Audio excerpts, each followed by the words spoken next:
Bismillahirrahmanirrahim. Assalamualaikum warahmatullahi wabarakatuh. Alhamdulillah wassalatu wassalamu ala Rasulillah wa ala alihi wa sahbihi wa man wala wa ba'd. Saudara-saudariku dimanapun Anda berada, saya Adi Hidayat izinkan menyapa dan mendoakan kita semua, semoga Allah senantiasa menyayangi, melindungi dan merahmati kita tanpa kecuali. Alhamdulillah, dari sekian kita belajar dan mengamati situasi dinamika yang terjadi dalam konteks kehidupan kita, bahkan dalam skala global, menghadirkan banyak hikmah, banyak pesan-pesan, dan juga pendalaman-pendalaman dan perluasan wawasan keilmuan kita. Di antara itu, ada sebagian kawan juga yang bahkan banyak bertanya, banyak meminta terkait kejadian yang berlangsung di Palestina, yang sering kita uraikan, kita bahas, untuk mendalami kembali genealogi, ya, atau asal keturunan dari umat Yahudi. Edisi kali ini kita akan coba belajar bagaimana Al-Quran, hadis-hadis Nabawi Sallallahu Alaihi Wasallam memberikan informasi yang valid kepada kita tentang keturunan dari umat Yahudi, perilaku-perilakunya, dan juga diksi-diksi Al-Quran yang sangat indah, yang bahkan mengajak seluruh manusia, terkhusus juga dari kalangan umat Yahudi, untuk kembali pada jalur-jalur kebenaran dan menampilkan realitas yang terjadi sepanjang zaman. Seperti apa uraiannya? Ini yang coba kita akan kaji di kesempatan mulia ini, insyaallah. Baik, untuk menemukan jawaban tadi, kita harus menggali dulu secara genealogi, garis keturunan, baik ke atas ataupun ke bawahnya, dari mana kemudian umat ini muncul, seperti apa perjalanannya, bagaimana karakteristiknya, dan seperti apa kita merespon dalam konteks kehidupan global ataupun konteks kehidupan kita, ya, secara individual dalam konteks berinteraksi di sosial kehidupan kita saat ini. Baik, saya akan mulai teman-teman sekalian dari Abul Anbiya dulu ya. Abul Anbiya, bapaknya para nabi. Ya, gelar ini diperoleh oleh Khalilullah yang sangat dekat dengan Allah Subhanahu wa taala, yaitu Nabi Ibrahim alaihi salam, ya. Nabi Ibrahim. Baik, saya tuliskan dulu seperti ini. Ya kan? Nabi Ibrahim alaihissalam. Baik, nanti ini ada jalur keturunan ke atas, teman-teman sekalian. Ya, ada jalur keturunan ke bawah sini. Nah, jalur keturunan ke atasnya kalau kita sambungkan misalnya kan. Nah, ini yang walaupun ada perdebatan kita tuliskan dulu ya, dari Azar, kemudian ke Teruh, kemudian ke Abir, ya, tuliskan begini Abir. Nah, ini Abir ini nanti ada yang mengaitkan juga dengan bahasa Ibrani yang saat Nabi Ibrahim tinggal di Padan Aram, ya, yang sekarang itu wilayah Irak, dulu dikenal dengan Babilonia. Nanti kita turunkan juga, ya. Kemudian bin Azar, bin Taruh, bin Abir, kemudian bin Kinan, bin Arfakhshad. Tuh, ini penting sampai ada alarm tuh di komplek. Arfakhshad. Nah. Bin Azar, bin Taruh, bin Abir, bin Kinan, bin Arfakhshad, bin Sam. Kemudian di sini Sam. Nah. Kemudian bin Nuh alaihissalam. Nuh alaihissalam. Ayo teman-teman sekalian ya. Nah. Jadi ini Nabi Ibrahim alaihissalam, ya, keturunan tentunya nanti akan ketemu dengan Nabi Nuh, dan Nabi Nuh pun akan tersambung kepada Nabi Adam alaihissalam. Tapi kalau kita bahas ke atas terlalu jauh nantinya ya. Jadi kita cukupkan sini dulu. Jadi Ibrahim alaihissalam, bin Azar, bin Taruh, bin Abir, bin Kinan, bin Arfakhshad, bin Sam, bin Nuh alaihissalam. Ya. Dan Nabi Nuh alaihissalam ini nanti akan melahirkan generasi yang terus nanti berkembang, ya, menebar keturunannya, generasinya di muka bumi yang sekarang kita menjadi bagian dari keturunannya. Ya, terutama dari 3 keturunan beliau. Ya, ini Nabi Nuh alaihissalam kan dalam sejarah disebutkan setidaknya ada 4 kan ya. 4 dari anak keturunan, 1 Kan'an, ya. Nah, ini yang kemudian tenggelam dalam banjir besar karena beliau tidak mengikuti arahan ayahandanya, ya. Kemudian juga nanti ada Sam. Nah, ini yang ke sini keturunan Nabi Ibrahim alaihissalam, nanti dari sini ya, tarik jalur ke atas. Dari Sam, kemudian ada Ham, kemudian ada yang keempat Yafith, ya, Yafith. Nah, ini teman-teman sekalian 3 ini nanti yang akan berkelanjutan mengikuti Nabi Nuh alaihissalam yang naik ke kapal besar itu, ya, kemudian melewati berbagai rintangan saat terjadi banjir besar, dan kemudian mendarat dan melahirkan keturunan dari sini sampai ke populasi manusia hingga saat ini. Ya, dari Sam ini nanti melahirkan diantaranya bangsa Arab, ya. Kalau mau kita rinci lagi, teman-teman sekalian, misalnya di sini nanti ada Asyur, ya, seperti ini. Yang nanti ada Assyria, yang ada Babil, yang Babilonia, nanti yang Fadan Arab. Kemudian nanti ada Aram, ya, ada Finit, ya, nanti satu garis nanti ke Ham, ini melahirkan Afrika. Kemudian juga nanti ada Kanaan, Kanaan, ini Palestina, ya, dan sekarang Palestina atau Filistin. Nah, ini yang Babilonia, yang Irak, ini yang Aram, ya, Aramai ke wilayah Syria yang ke sebelah sana. Ini Asyur, Assyria, Finit nanti ke sebagian, nanti ketemunya dengan jalur Ham nih, yang di Afrika. Kemudian ada Kaldan. Nah, ini Irak kuno, teman-teman sekalian. Kemudian juga ada Ibrani. Ibrani ini nanti ada yang juga mengaitkan dengan bahasa Fadan Arab, ya, yang di Babilonia, yang menjadikan keturunan ini nanti berbahasa Ibrani. Lalu dari situ juga ada yang mengaitkan dengan Abir, yang jadi bahasanya Nabi Ibrahim alaihissalam ketika ada di Fadan Arab. Dan ketika hijrah nanti, ya, beliau ke wilayah Syam yang kita masuki sekarang, wilayah Syria, ya, Syria, Yordania, Palestina ada di situ, kemudian juga Libanon.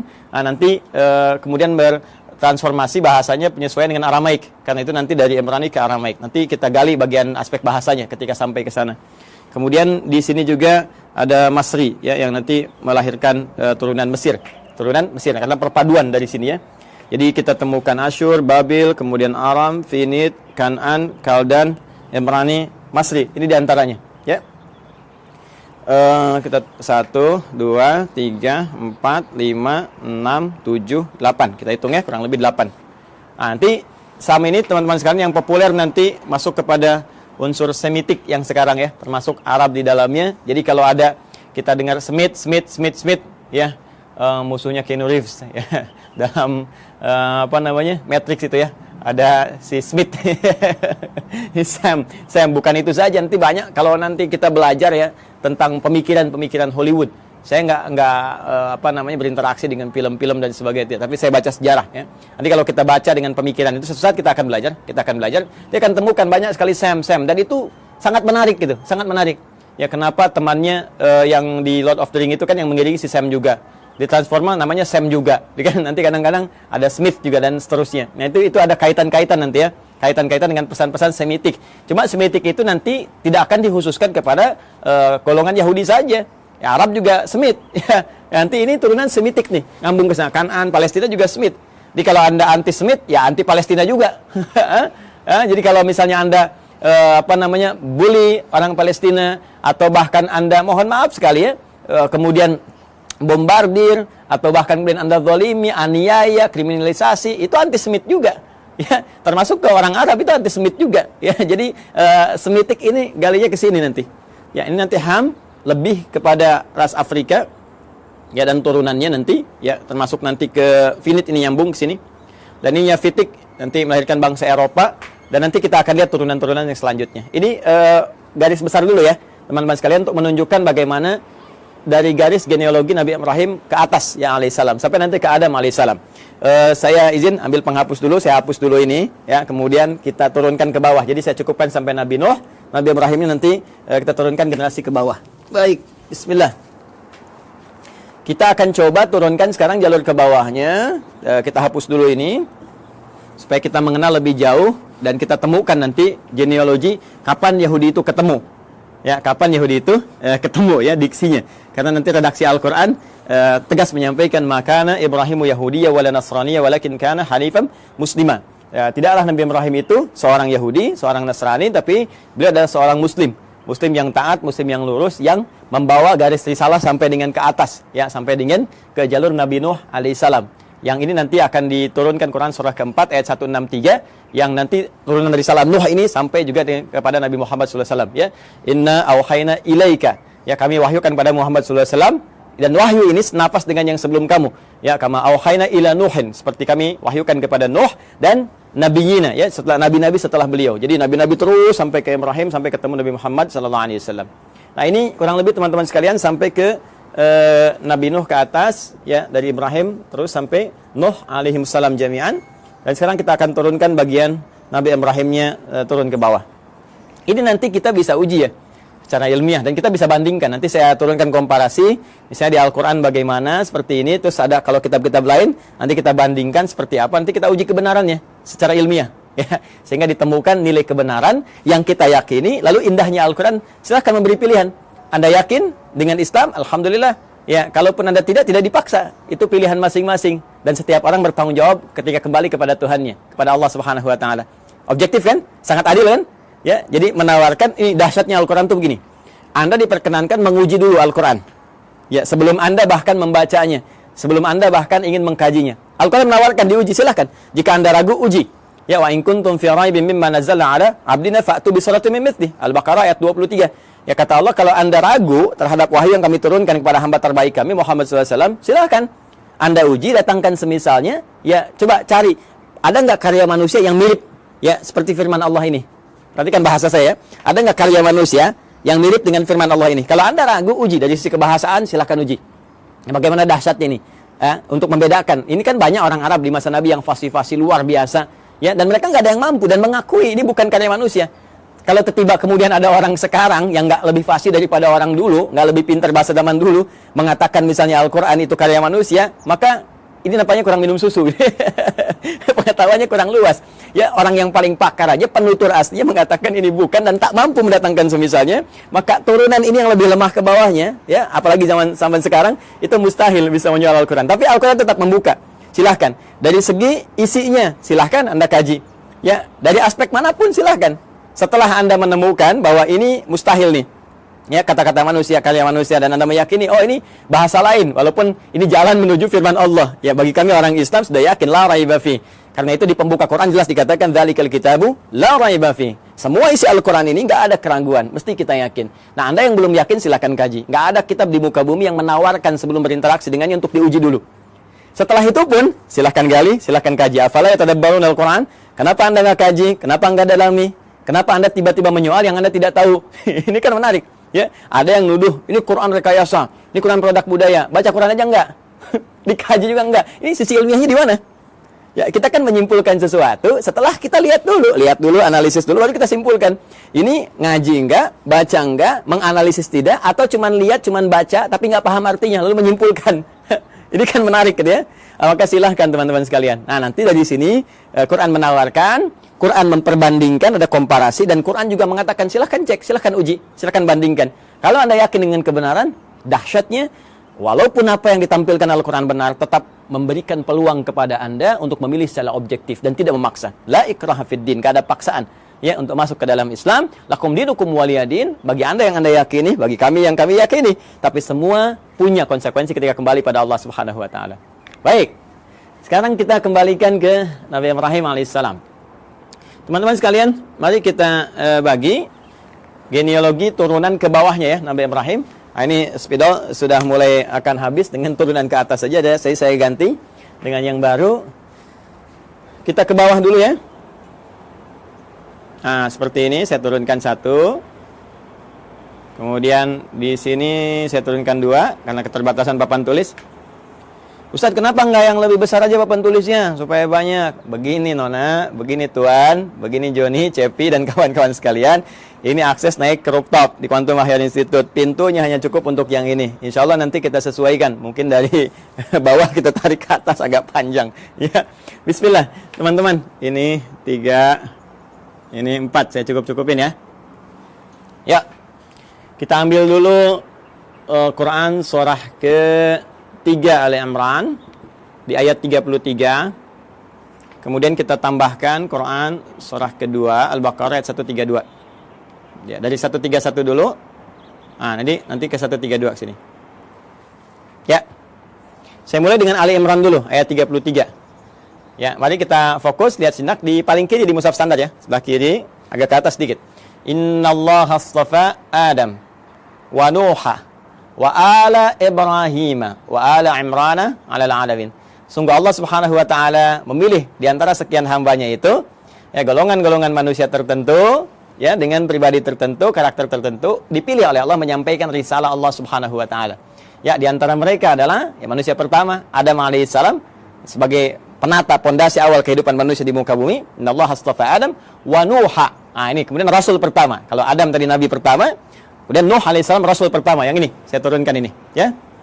Bin Nuh Matusyail bin ini dari Sam ke Nuh bin Matusyalah bin Kinan bin Anwas bin Tis bin Adam alaihissalam. Jadi dari Adam sampai ke Nabi Nuh alaihissalam.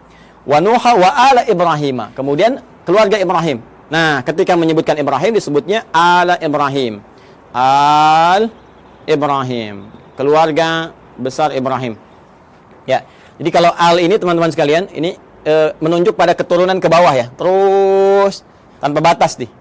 Ya, keturunan terus tanpa batas sampai dia berakhir. Ya. Makanya kalau ada surah Ali Imran berarti dari Imran dengan Hanna ke Maryam ke Isa, gitu kan? Nah, keturunan Ibrahim ini siapa saja? Nah, ini yang kita bahas wa ala Ibrahim ya wa ala Imrana 'alal 'alamin, dan juga keluarga besar Imran dari semesta alam kami pilih untuk misi dan risalah tertentu.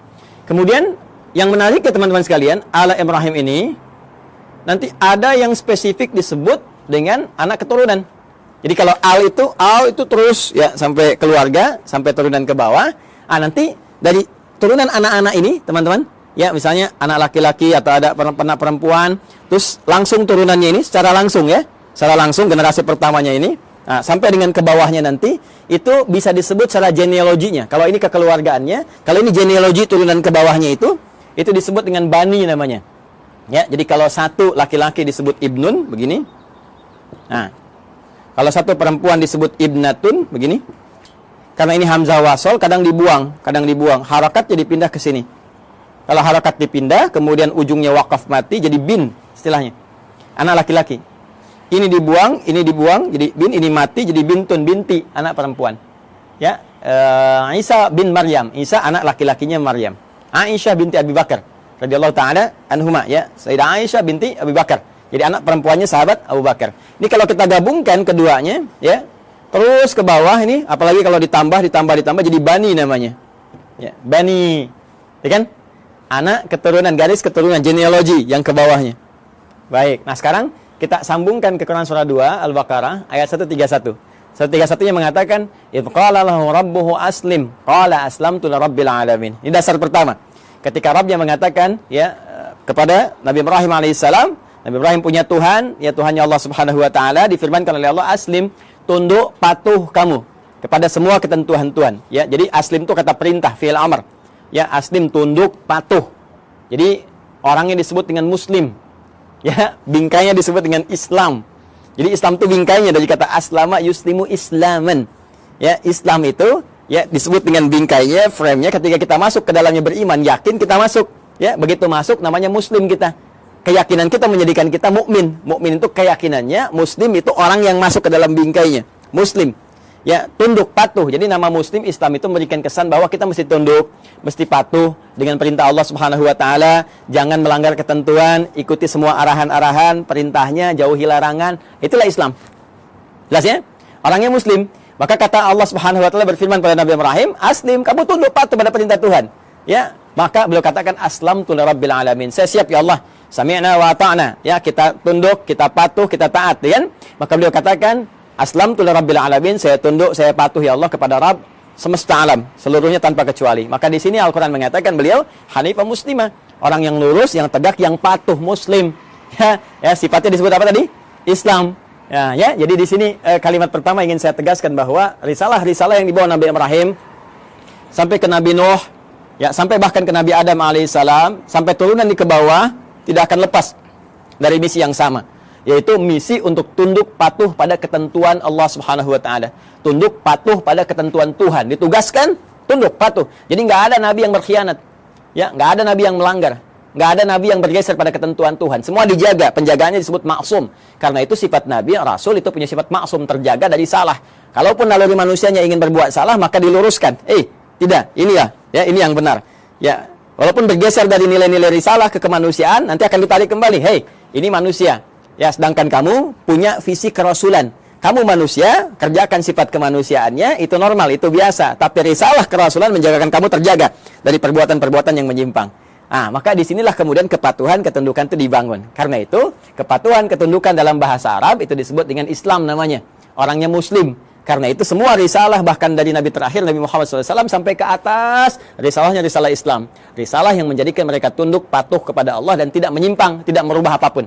Ini penting kalimat terakhir ini saya katakan, tidak menyimpang, tidak merubah apapun, termasuk merubah firman-firman Allah, ketentuan Allah, ya, hanya sebatas urusan-urusan dunia. Tidak, jauh daripada itu. Jelas ya? Nah, kemudian amanat ini disampaikan kepada generasinya. Nah, ini dia nih. 132. Wa wassa biha Ibrahimu banihi. Dan mulai muncul. Wassa biha Ibrahimu banihi wa Yaqub. Muncul Yaqub. Ya baniya innallaha astafa lakumuddin fala tamutunna illa wa antum muslimun. Ya, maka Ibrahim mewasiatkan kepada generasinya termasuk nanti Yaqub. Kita lihat nanti Yaqub itu siapa. Baik, Ibrahim mewasiatkan kepada generasinya. Nah, ini genealogi ke bawahnya. Diwasiatkan ke bawahnya. Ya, sungguh Allah telah menetapkan bagi kalian satu tuntunan yang benar, pedoman yang benar yang harus dipatuhi. Ya, pedoman tuntunan frame tadi itu din, ya. Din kita kan namanya Islam tadi, ya, frame-nya kan Islam kan? Makanya di Quran surah ketiga, Quran surah 3 ayat 19, itu kata din disandingkan dengan Islam. Din disandingkan dengan al-Islam. Ya. Innad dina 'indallahil Islam. Innad dina 'indallahil Islam. Tadi frame-nya disebut Islam, kalau kita masuk frame ya ke dalamnya karena yakin patuh, tunduk, ya yakin tanpa ragu disebut iman, orang yang mukmin atau amanah atau amanu. Jadi begitu kita masuk disebut ya ayyuhalladzina amanu. Frame-nya disebut Islam. Kalau sudah masuk mesti tunduk, patuh untuk mengerjakan semua ketentuan. Makanya nanti semua ketentuannya disebut silmi namanya. Quran surah kedua ayat 208. Ya ayyuhalladzina amanu, ay orang yang telah yakin ya tanpa ragu, udkhulu fis silmi. Maka tunaikan semua ketentuan-ketentuan dalam frame ad-din ini. Apa frame-nya? Islam. Artinya harus tunduk, harus patuh. Ya, karena itu di lain kesempatan Nabi Ibrahim menyebutkan di Quran surah kedua ayat 132, ya innallaha astafa lakumuddin. Allah telah memilihkan bagimu frame kehidupan yang ada pedoman di dalamnya, yaitu Islam. Patuh, ya. Ke siapa ini disampaikan? Banihi.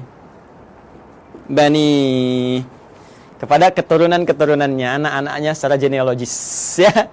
Nah, ini dia yang secara genetik kita akan turunkan. Siapa anak-anak ini? Bahkan di ayat ini diberikan kisi-kisi, salah satunya ada Yaqub. Siapa Yaqub itu? Kita yang coba akan turunkan, teman-teman. Baik, izin saya hapus dulu ini. Yang ini saya hapus. Ya, supaya nanti kita mudah menurunkan keturunan secara genetik dari yang ini dulu. Bismillah, Nabi Ibrahim alaihissalam, beliau kemudian menikah. Ya, diberikan jalan oleh Allah Subhanahu wa taala untuk menampilkan risalahnya dan supaya risalah itu terus ya menyebar, meluas dalam generasi-generasi selanjutnya yang melanjutkan risalah ayahandanya tercinta yaitu Abul Anbiya.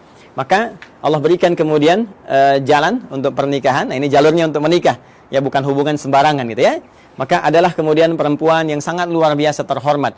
Terhormat, perempuan baik, suci, akhlaknya mulia dan cantik jelita. Nah, ini jarang sekali yang seperti ini, itu Sayyidah Sarah. Ya.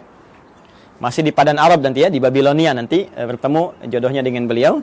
Kemudian nanti di sini ada Sayyidah Sarah binti Am al-Khalil. Am al-Khalil. Am al-Khalil ini binti pamannya Nabi Ibrahim sendiri. Jadi Nabi Ibrahim punya saudara, punya paman juga, nanti punya anak namanya Sarah, perempuan, nanti menikah. Ya. Makanya disebut Sarah binti Am al-Khalil. Ya. Sarah binti pamannya Nabi Ibrahim sendiri atau saudaranya ke atas ya, nanti di Babilonia dinikahkan nanti dengan ini, nanti kita akan turunkan. Kemudian dengan Sayyidah Hajar alaihassalam ya, al-Qibtiyah al-Misriyah, al-Qibtiyah al-Misriyah, al-Misriyah. Seperti ini. Baik, umumnya manusia saat ini atau kebanyakan itu kan orang-orang saat ini mengetahui dua ini ya, Sayyidah Sarah, Sayyidah Hajar, Sayyidah Sarah, Sayyidah Hajar, istrinya Nabi Ibrahim. Padahal nanti ternyata ada lagi yang ketiga namanya Kantorah. Kantorah bin Yaqtan, binti Yaqtan. Kantorah binti Yaqtan. Ini dia. Ada Kantorah binti Yaqtan. Ketiga dikenal juga dengan Kentura ya, Kentura, bukan Tantura, ingat ya, Kantura. Kantorah ya. Dan yang ini yang keempat di sini Hajun. Sayyidah Hajun binti Al-Amin. Masya Allah. 1, 2, 3, 4. Sayyidah Sarah binti Amil Khalil, Sayyidah Hajar Al-Qibtiyah Al-Misriyah, kemudian Sayyidah Qantara binti Yaqtan, kemudian Sayyidah Hajun binti Al-Amin. Inilah 4 ya. 4 istri Nabi Ibrahim alaihissalam, dan dari sini kita akan turunkan dari keturunannya Sayyidah Sarah, kemudian melahirkan Nabi Ishaq alaihissalam. Ini dia. Sayyidah Hajar nanti melahirkan Nabi Ismail alaihissalam. Ismail alaihissalam. Nanti teman-teman penting saya sampaikan. Jadi ini Nabi Ismail alaihissalam lahir duluan. Ya, lahir duluan. Saat usia Nabi Ismail itu 14 tahun, usia Nabi Ibrahim kisaran 120 tahun, dan usia Sayyidah Sarah itu 90 tahun. Maka lahirlah Ishak. Ini kisahnya sangat menarik nih ya. Jadi Ishak itu di dalam bahasa Arab itu bisa seakar dengan kata dhahak. Ya, dhahak. Artinya tertawa bahagia. Ya, tertawa bahagia. Nah, kenapa ada kalimat ini? Ada sebagian yang menduga begini. Ada kaitan dengan Quran surah ke-11 ayat 71. Ya. Sampai dengan sama juga dengan isyaratnya di Quran surah ke-51 Adz-Dzariyat ayat 24 sampai dengan 29. Di Quran surah 11 Hud ayat 71 itu jadi kisahnya begini. Kisahnya bahkan sampai viral ya. Itu kisahnya ketika datang malaikat, ya, beberapa rombongan malaikat ingin menuju kaumnya Nabi Lut. Dikisahkan di sini nih. Quran surah 51 buka ayat 24-nya. Di sebelah kanan agak ke bawah. Ya, hal ataka haditsu dhaif Ibrahim al-mukramin iddakhalu alaihi faqalu salama qala salam qaumum munkarun. Jadi datang serombongan malaikat mampir ke tempat Nabi Ibrahim. Tujuan utamanya adalah ke saudara beliau di Nabi Lut, ya. Jadi di situ di satu masa ada 2 distrik berbeda, nabinya ada 2, rasulnya ada 2, tuh ya. Jadi nggak setiap masa nabinya satu, boleh jadi setiap tempat itu yang berbeda ada nabi juga.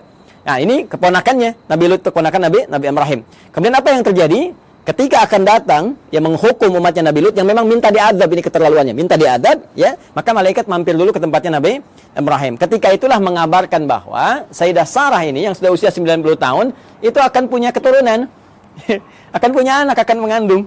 Maka di sini kemudian beliau disebutkan sambil menepuk wajahnya, fasaqat wajhaha wa qalat ajuzun aqim. Beliau mengatakan, apa yang seperti ini masih mungkin bisa punya keturunan? Itu sambil berdiri. Berdiri itu bahasa Arabnya qaimun, qaim. Kalau perempuan tambah tak di ujungnya, qaimatun. Ya, jadi sambil berdiri menepuk begini sambil tertawa. Ya.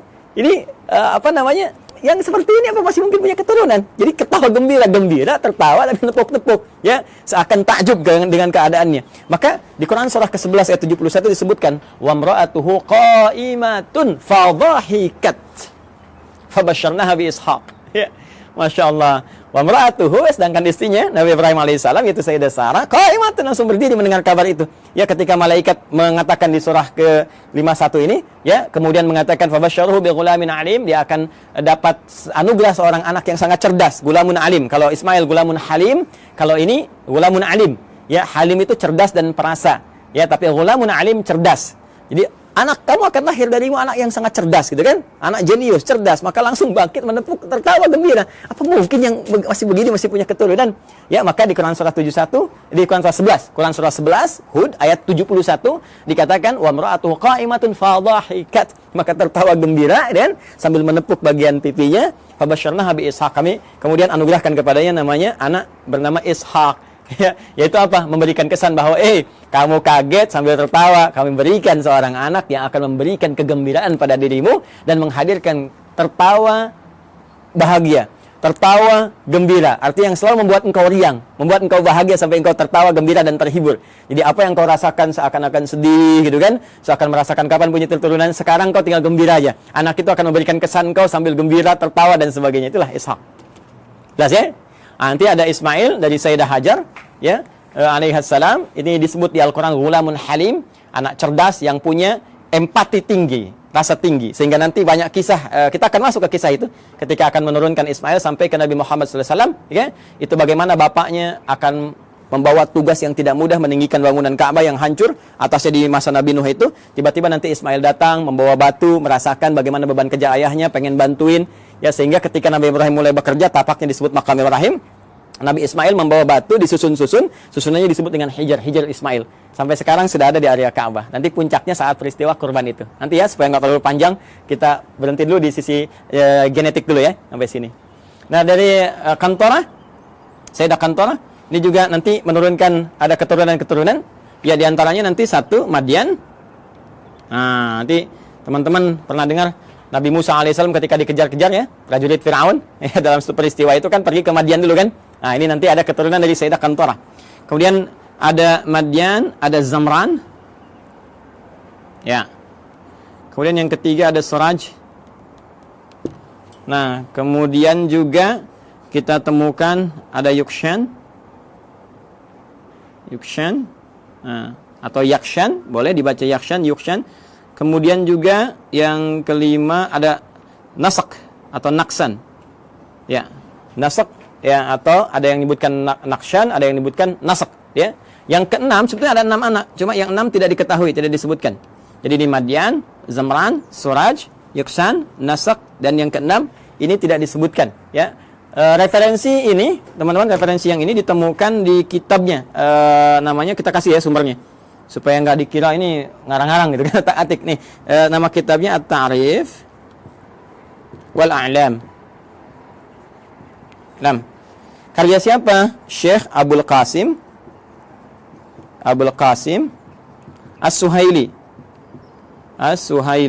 Nah, ini bukan hanya saya yang pertama menyampaikan, bahkan dikutip pertama kali nanti yang di dalam satu kitab yang populer, nama kitabnya Al-Bidayah. Al-Bidayah wan Nihayah. Karya Al-Imam Ibnu Katsir. Kalau sama dengan cetakan yang kami jadikan referensi itu ada di jilid 1 halaman 407. Ya. Ini nanti disebutkan yang 5, cuma yang 6 nggak disebutkan. Ya, jadi ini ada Madian, Zamran, Suraj, Yaksan, kemudian Nasak, teman yang ke-6-nya tidak disebutkan.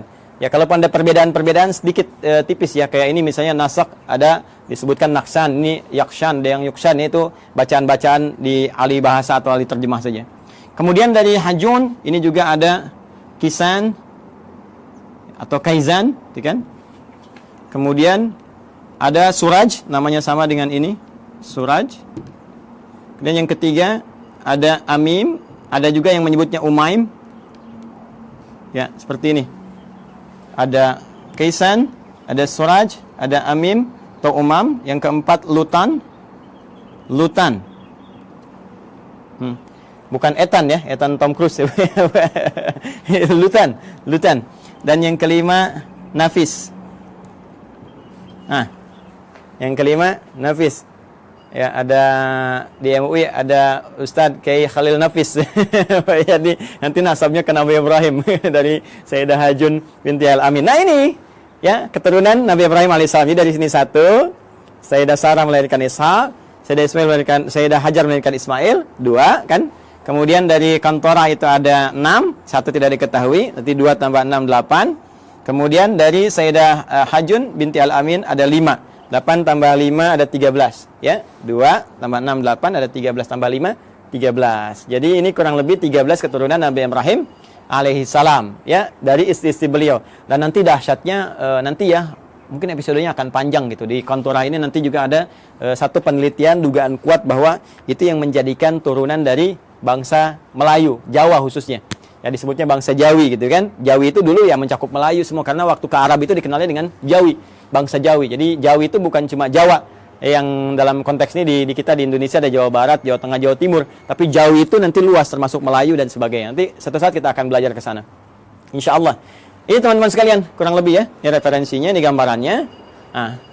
Yahudinya kan belum ketemu. Ya.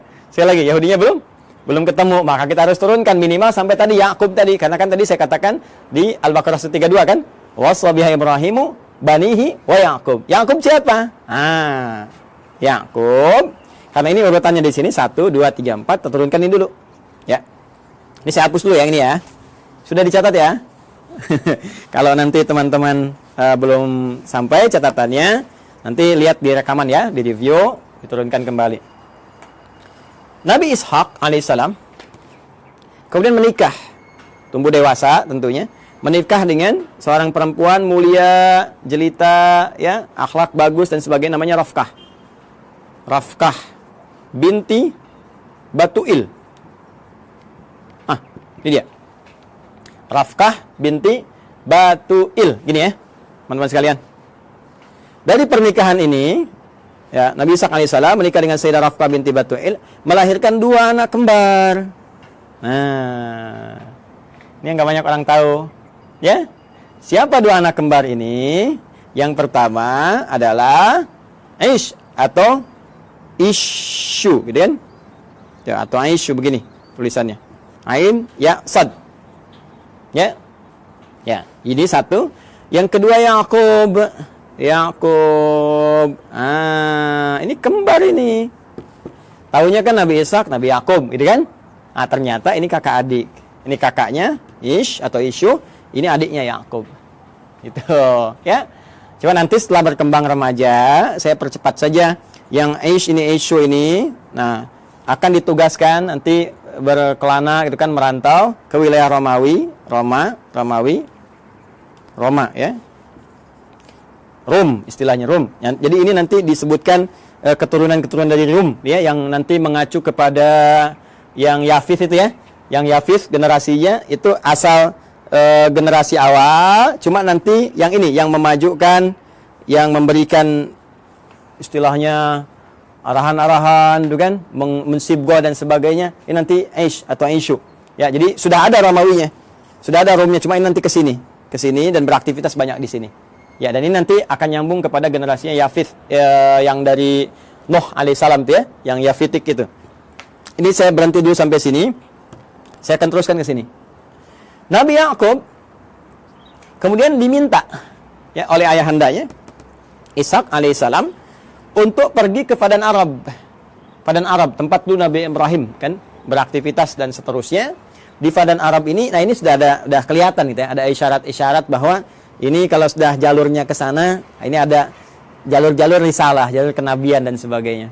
Maka dimintakan untuk bertemu dengan abangnya Rifkah ini. Ya, abangnya Rifkah. Beliau punya abang, ya berarti pamannya ke sini ya, pamannya atau Pak D-nya gitu kan. Nah, punya abang namanya Laban. Ya, di sini punya abang namanya Laban. Ada juga yang menyebut dengan Laman namanya. Laban atau Laban. Bukan Gaban ya. Laban. Laban atau Laman. Nah, Laban secara singkat ini punya 2 orang anak. Ya. Saya ulangi ya. Punya berapa orang anak? 2 orang anak. Nah, teman-teman sekalian, singkatnya ketika Nabi Yakub alaihissalam itu datang ke Padan Arab, kan, ke Babilonia, mencari dan sebagainya, maka setelah perjalanan itu ditemukanlah nanti salah seorang perempuan bertanya kepadanya dan ditunjukkan tempatnya Laban. Ternyata itu anaknya. Siapa anaknya itu? Namanya Rahil. 1, Rahil. Jelas? Nah, ini anak yang pertamanya. Nah, kemudian teman-teman sekalian setelah tinggal di sini ditemukan juga kakaknya Rahil. Jadi yang pertama bertemu dengan Rahil dulu. Ini adiknya, adik. Nah, kemudian yang kedua bertemu dengan kakaknya Rahil, dipertemukan dengan kakaknya Rahil, ya. Siapa namanya? Nah, kakaknya Rahil ini namanya Laia, kan? Laia atau juga ada yang menyebut dengan Lea. Ini kan? Laia atau Lea. Nah, secara singkat ternyata beliau ini ditugaskan untuk menyampaikan pesan kepada Laban supaya ini bisa besanan. Nabi Ishak bisa besanan dengan Laban. Maka dimintalah untuk menikah, memilih salah satunya. Ya, memilih salah satunya, walaupun ada riwayat menyebutkan Nabi Nabi Yakub ini nanti ditawarkan untuk menikahi dengan Laya dulu, kakaknya dulu. Ya, jadi ini kakak didahulukan. Nah, kemudian beliau kan seorang yang sangat perasa ya. Yakub itu punya keunggulan yang luar biasa. Ya, beliau seorang yang sangat dekat ya dengan Allah, rajin ibadah, kemudian lebih daripada itu juga sangat merasakan tidak ingin menyinggung orang, ya, curhatnya diserahkan kepada Allah sehingga orang-orang banyak nggak tersakiti. Jadi ini yang menjadikan beliau daripada nanti satu menikah, yang lain merasakan nggak nyaman, maka mengajukan dua-duanya aja dinikahin. Nah, ini belum turun syariat yang di era Nabi Muhammad SAW, turunnya Quran surah keempat An-Nisa ayat 23, larangan menikahi kakak adik. Ya, wa antajma'u bainal ukhtaini illa ma qad salaf. Paling kanan sebelah bawah di mushaf standar ya. Wa antajma'u bainal ukhtaini illa ma qad salaf. Dilarang bagi kalian untuk menikahi kakak adik ya secara langsung kecuali yang dulu pernah terjadi. Ya, karena keadaan sekarang beda. Dulu orang bisa mengendalikan, bisa tahu, bisa paham dan untuk menjaga keturunan yang sangat terbatas keadaannya pada waktu itu. Sekarang sudah banyak menyebar. Makanya dilarang sekarang menikahi kakak adik dalam satu mahram. Ya dulu masih berlaku illa ma qad salaf. Maka dinikahilah kemudian Layya, ini pertama kali. Dan kemudian Rahil, yang kedua dinikahi. Ya. Dari Layya ini turun keturunan teman-teman sekalian ada 6 orang anak. Ya, 6 orang anak ini Rabin. Kemudian 2 Syam'un atau Simon. Dan yang ketiga Levi atau disebut juga dengan Lewi. Ya, Levi itu ya, Levi. Tulisannya begini, bukan Levis ya, Levi. Lewi gini. 4 Yahuda. Kemudian yang kelima Izakar. Ya. Yang keenam Zabulun. Dari Rahil melahirkan 2 orang anak, ya. 1 Yusuf alaihissalam, Rahil. Ya. Ini ibunya cantik sekali, cantik, jelita, taat, patuh. Makanya anaknya juga tampan, luar biasa ya. Tampan dan nantilah pas masuk cerita Nabi Yusuf, ini masih panjang, tenang aja teman-teman. Masih panjang. Dan yang kedua Bunyamin. Ya, Bunyamin. Ya. Baida Royani nggak masuk sini. Maaf ya. Bercanda. Ini Yusuf dengan Bunyamin, ya. Berjalan, tiba kemudian sudah berumah tangga. Singkatnya, ini minta balik dulu. Minta sowan lagi kepada bapaknya gitu kan. Supaya nanti ada bekal-bekal yang terbaik untuk dilanjutkan dan seterusnya gitu kan. Nah, nanti teman-teman sekalian sebelum kembali ini oleh Laban dihadirkan asisten rumah tangga untuk bantu baik kepada Rahel ataupun Layya supaya tugasnya lebih mudah karena tahu tugas Nabi Yakub pasti akan berat. Maka dikirimkanlah kemudian 2 orang untuk bantu. Layya dikirimkan Zulfa atau Zalfah. Ya, Zulfa atau Zalfah. Nah, kemudian dari Rahel pun dikirimkan Balha. Ya. Balha untuk membantu. Dan Nabi Yakub melihat, ini akan di rumah nih, banyak interaksi, ya, daripada nanti aneh-aneh, lebih baik jadi mahram sekalian supaya membantu ada dalam lingkup keluarga. Makanya dinikahilah kemudian ini juga sehingga 4 genap 4 istri Nabi Yakub alaihissalam. Ya, nanti dari sini ada 2 anak lagi, ya, dari Zulfa dan dari Balha 2 anak lagi. Ini papan tulisnya nggak cukup nih kalau saya tuliskan. Ada Dan, ada Jad dan yang lainnya. Jadi dari sini saya sebutkan 2. Teman-teman sekalian, ada 2. Ini pun 2. Ya. Jadi dari sebelumnya 6 dari Layya, tambah 2 dari Rahil, 6 tambah 2, 8, tambah 2 dari Zulfa, 10, tambah 2 dari Balha, 12. Inilah dari 12 keturunan Nabi Yakub alaihissalam. Ini keturunannya ada berapa? Ada 12. Yakub ini masih mengalami tentunya masanya bapaknya Ishak dan ada yang menduga juga masih bertemu dengan Nabi Ibrahim. Jadi Nabi Ibrahim punya anak nanti Nabi Ishak punya cucu Nabi Yakub, tapi keturunan ke sini belum tentu jumpa. Ya, di yang cicitnya lagi sampai ke Yakub masih ada. Maka Yakub meneruskan wasiat bapaknya Ishak, Ishak meneruskan wasiat bapaknya Ibrahim. Makanya seringkali ditemukan kalimat ya Ismaila wa Ishaqa wa Yaquba gitu kan, wal asbat. Asbat ini 12 ke sini. Jadi Yakub meneruskan ke sini. Ya, nah ini teman-teman sekalian gambaran ini. Nah, Nabi Yakub ini seperti saya katakan tadi, Nabi yang sangat baik, taat, patuh, gitu kan? Ciri-ciri hamba lah. Hamba dalam bahasa Arab disebut abdun. Dalam bahasa Ibrani pada saat itu disebut dengan Isra. Ya, hamba siapa ya? Hamba Allah. Jadi kan puncak pujian Allah kepada ya ciptaannya, makhluknya, manusia itu sifatnya bukan disebut Nabi Rasul. Nabi Rasul itu menunjuk pada tugas dan berita besar yang dibawa. Puncak pujiannya justru terletak pada kalimat hamba, abdun. Makanya Rasulullah SAW ketika diisrakan itu disebutnya dengan kata abdun, subhanalladzi asra bi abdihi, kan? Maka ini pun dipuji dengan sifat penghambaannya itu Isra, hamba Allah yang taat. Allah dalam bahasa Ibrani pada saat itu disebut dengan Il. Ya, maka disebut dengan Israel. Asalnya kata Israel ini menunjuk kepada Yakub alaihissalam. Mana Nabi Yakub nih ya? Nah, di sini. Nih. Asalnya menunjuk kepada Nabi Yakub alaihissalam yaitu Israel. Ya, Il ini sudah kita temukan juga di Jibril, Mikail, Israfil, Israel, ya, malaikatnya Allah Subhanahu wa taala. Israel hamba, ya, Il Allah yang taat, yang saleh. Anak-anak tadi yang ini, teman-teman masih ingat kan istilahnya? Ya kan? Kalau dikumpulkan semuanya menjadi Bani kan istilahnya. Maka muncullah istilah Bani Israel. Bani Israel. Jadi asalnya konotasi Bani Israel itu positif. Anak-anaknya keturunan Nabi Yakub yang saleh, yang baik. Nabi Yakubnya yang saleh, yang baik. Nah itu disebutkan Bani Israel supaya memberikan kesan untuk ikuti bapakmu. Jangan menyimpang, jangan jauh-jauh. Makanya di Quran nanti banyak diksi menunjukkan ya Bani Israel, ya Bani Israel. Disadarkan lagi, hai Bani Israel, kamu ini kan punya kelebihan, bapakmu itu baik, bapakmu saleh. Jangan berbuat seperti ini. Itu menodai cita keluarga, ya, menyakiti bapakmu dan memberikan kesan yang tidak bagus itu dalam keluarga, dalam keturunan. Maka perbaiki, ajak balik. Bahkan nanti diajak untuk kembali lagi. Ketika menyimpang, ajak balik. Sifatnya disebutkan, kata kerjanya disebutkan. Nah, apa sifatnya itu? Apa kata kerjanya? Dan dari mana kemudian muncul generasi Yahudi? Ya kan? Ada yang mengatakan nih paham keagamaan, ada yang mengatakan turunan dari 12 anak yang ini muncul. Siapa 12 anak ini yang melahirkan Yahudi? Apakah itu paham benarkah paham keagamaan atau keyakinan atau doktrin tertentu? Ya, sampai kagetnya sampai tukang-tukang juga lewat ngasih intro. Kalau Anda mendengar, kita akan lanjutkan dan sambungkan di kesempatan yang lain insyaallah. Edisi yang perdana tentang genealogi Yahudi dalam Al-Quran, hadis-hadis Nabi, dan fakta sejarah yang kita gali. Adi Hidayat, semoga bermanfaat. Assalamualaikum warahmatullahi wabarakatuh.